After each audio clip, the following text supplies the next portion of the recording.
Macron a affirmé que les non-vaccinés ne sont pas des citoyens. Ceci dit deux choses. Premièrement, qu'on cherche à vous diviser, et deuxièmement, qu'on cherche à réduire vos droits politiques. Alors Macron n'a probablement pas dans ses tiroirs une loi pour déchoir de leur nationalité les non-vaccinés, mais la formule qu'il a utilisée est quand même extrêmement révélatrice d'une volonté antidémocratique et s'inscrit dans un processus déjà ancien par lequel on réduit vos droits démocratiques. Alors, vous me direz que on ne peut pas tellement vous réduire vos droits démocratiques parce que déjà vous en avez pas beaucoup. Et effectivement, le seul droit que vous avez en tant que citoyen, c'est d'élire vos représentants. C'est-à-dire que le seul moment où vous exercez vos droits, c'est pour le perdre immédiatement et le confier à des représentants. Et ensuite perdre tout pouvoir entre deux élections. Et c'est donc un pouvoir limité, mais même ce pouvoir-là, il a été encore réduit, notamment parce que c'est devenu de plus en plus difficile pour des candidats d'accéder au premier tour.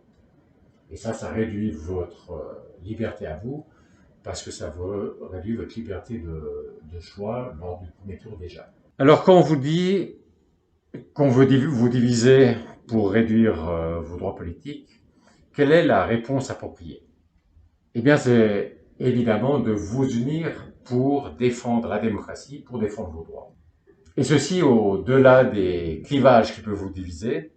On a très longtemps cherché à vous diviser sur la gauche et la droite. Et maintenant, il y a ces nouveaux clivages vaccinés et non vaccinés. Ce qu'il faut, c'est, au-delà de tous ces clivages, vous unir pour défendre la démocratie. J'imagine que certains vaccinés se diront, bon, bah là, ça attaque les non-vaccinés, ça ne me concerne pas trop. Détrompez-vous. Maintenant, c'est les non-vaccinés qui sont dans le collimateur. Un jour, vous serez vous-même dans le collimateur. Et si vous laissez se dérouler cette tactique du salami, eh bien, il risque d'y avoir personne pour vous défendre quand ce sera votre tour d'être attaqué. Donc, il est crucial que tous les Français s'unissent pour défendre la démocratie. Si vous réagissez pas maintenant, vous réagirez jamais. Parce que c'est vrai que vous avez déjà été insulté dans le passé, on vous a dit de traverser la rue, mais là, vraiment, c'est la goutte qui fait déborder le vase. Et si vous ne réagissez pas, eh bien, ceux qui sont aux manettes, ils vont en prendre bonne note et accélérer l'action contre vous. On est vraiment dans une situation où qui n'avance pas recule, c'est-à-dire que si vous ne développez pas vos droits politiques de sorte à ce que ce soit vous qui fixiez, donc les citoyens français qui fixent les règles du jeu politique, eh bien, la situation ne va pas simplement rester telle qu'elle est actuellement, elle va se détériorer, vous allez perdre des droits politiques. Une autre raison de ne pas attendre, c'est que demain ce sera encore plus dur, parce que plus on perd de droits politiques, plus c'est difficile de les défendre, et donc plus vite on perd ceux qui restent. Et je ne parle même pas de la possibilité d'augmenter ces droits politiques. Et un exemple, c'est les parrainages. J'ai dit que vous aviez perdu des droits politiques. Eh bien, effectivement, pour la présidentielle, il fallait auparavant 100 parrainages d'élus. Maintenant, il en faut 500. Et puis, ce qui s'est passé dans le mandat d'Hollande, c'est que ces 500 parrainages sont devenus publics. Ça veut dire que c'est beaucoup plus facile maintenant de sanctionner les maires en particulier, de faire pression sur eux pour qu'ils ne donnent pas de parrainage, en tout cas ne donnent pas de parrainage à des candidats démocrates, par exemple. Et ça, c'est une réduction de vos droits puisque vous avez moins de choix au premier tour, mais ça veut dire aussi qu'aujourd'hui déjà, c'est plus difficile qu'avant, par exemple, d'avoir au premier tour un candidat qui défend la démocratie. Donc, pour toutes ces raisons, il est urgent de donner à la présidentielle 2022 une réponse à Macron en lui disant « Eh bien, oui, nous serons unis pour défendre la démocratie. Nous allons utiliser la présidentielle pour que le peuple, le démos, ait enfin véritablement le pouvoir, le kratos, pour que ce soit une vraie démocratie. » Et pour commencer, donc, il faut que le peuple ait la haute main sur la Constitution, puisque c'est là que sont écrites les règles du jeu politique, et pourra ensuite modifier ces règles du jeu, qui lui ôtent actuellement tout pouvoir entre deux élections, et puis aussi à inscrire les grands axes politiques. Pour que le peuple ait la haute main sur la Constitution, il faut deux choses. Premièrement, le référendum d'initiative citoyen, le RIC, donc constituant, qui permet à des citoyens de soumettre en référendum leurs propositions de modification de la Constitution sur le sujet de leur choix. Et il faut aussi un référendum obligatoire pour toute modification de la Constitution, ne serait-ce que pour éviter que les élus détricotent en catimini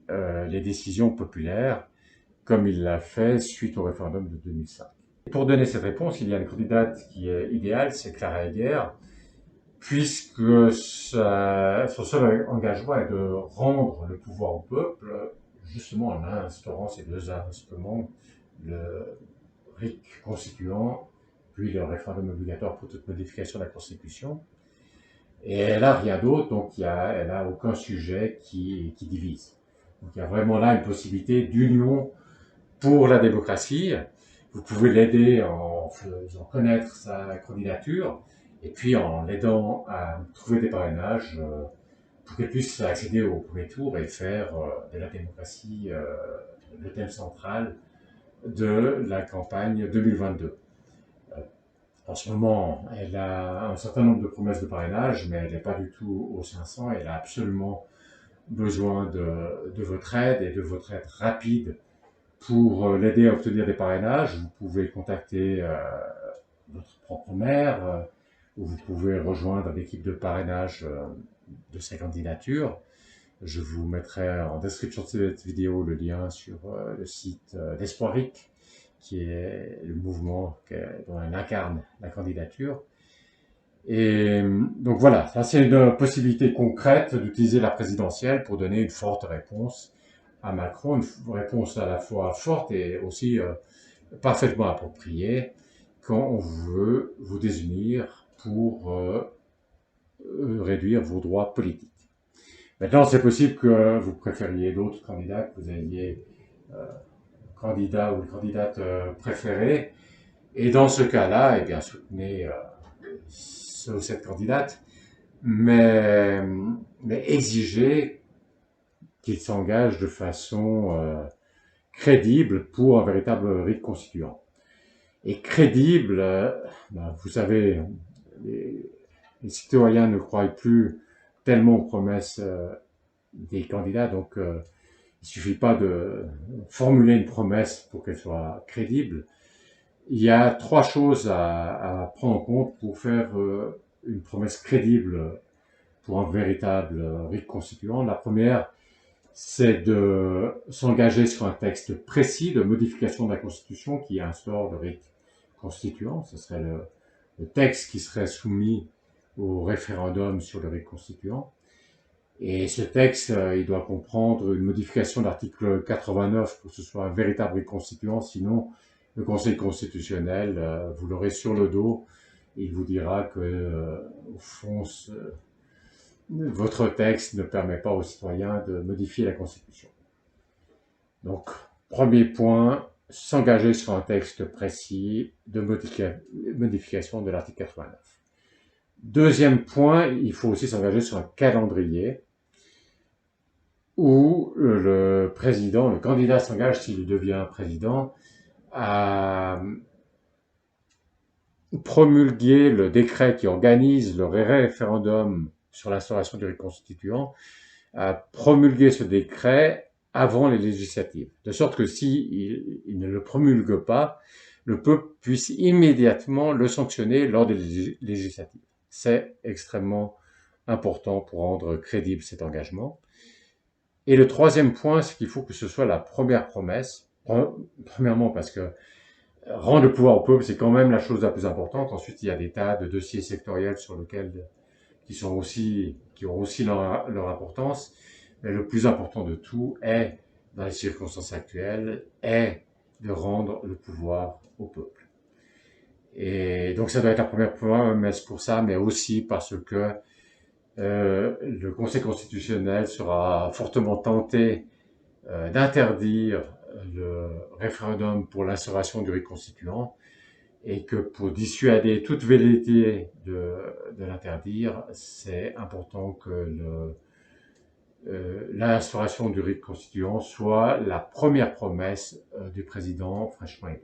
Donc voilà les 3 points qui sont extrêmement importants pour que votre candidat s'engage de façon crédible sur un véritable rite constituant.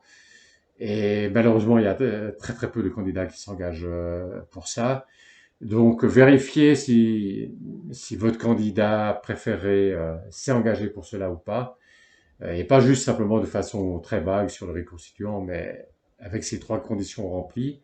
Et s'il ne l'a pas fait, faites pression sur lui pour qu'il le fasse. C'est vraiment très important que à cette présidentielle, il y ait le maximum de candidats qui se soient engagés de façon crédible pour un véritable rite constituant. Et donc, pour rendre le pouvoir au peuple, c'est vraiment la réponse appropriée et nécessaire aux tentatives de vous diviser pour réduire vos droits politiques. Voilà le message que je vous demande de diffuser largement. Il faut répondre à Macron en nous unissant pour défendre la démocratie, en profitant de la présidentielle pour instaurer un véritable rite constituant. Et pour ça, il faut que le maximum de candidats s'engagent de façon crédible pour un véritable rite constituant en satisfaisant ces 3 conditions: un véritable texte, un calendrier, et puis c'est la première promesse. Merci et je vous souhaite pour 2022 l'instauration d'une véritable démocratie en France.